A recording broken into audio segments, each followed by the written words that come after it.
Ah, Sir Reginald, brave, noble, statistically a complete disaster. Reginald had a theory. Dragon eggs were the future. He was certain of this. He said so loudly in the tavern, which is where certainty goes to die. He sold his horse, his castle, his wife's spinning wheel, and she has not forgiven him, and nor should she. He put everything into eggs from one particular dragon. Then the dragon got a cold. The eggs did not hatch. Reginald now lives in a ditch. He is eating moss.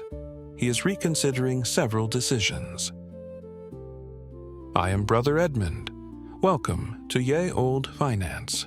Today, we discuss why the ditch is optional and how to avoid it. In the monastery, we do not grow only turnips.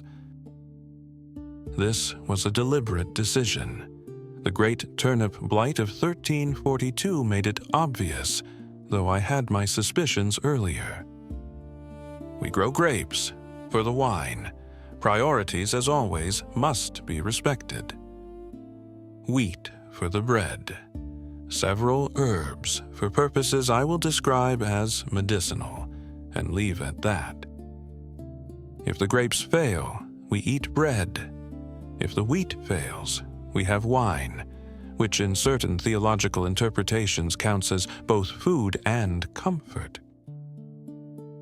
This is diversification, not a strategy for getting rich quickly, a strategy for not becoming Reginald.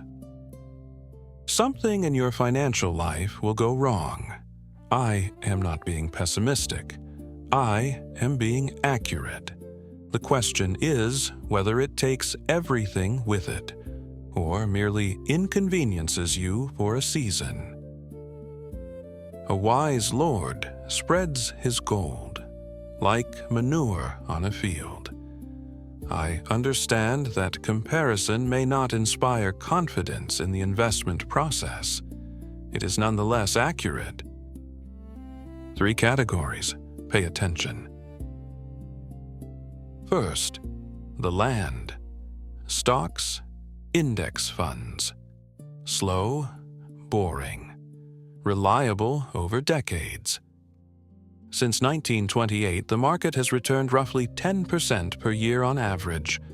Vikings, plagues, and several catastrophic kings have failed to stop it permanently. Second, the merchant ships. Individual stocks. High risk, high reward. One ship brings silk and spices. Another is eaten by a kraken. This is why you own 10 ships, not one, and why you do not name them after your favorite dragon.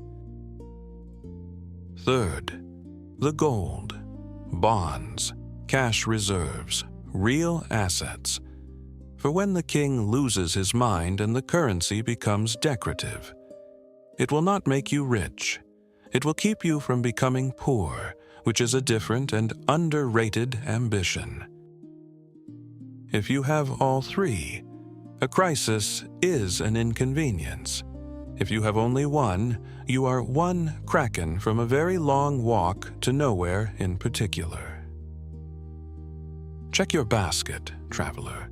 Count the eggs. Note the dragon's complexion. If everything you own is in one place, one stock, one asset, one plan, you are not investing. You are hoping. Hope is a virtue. It is not a portfolio strategy.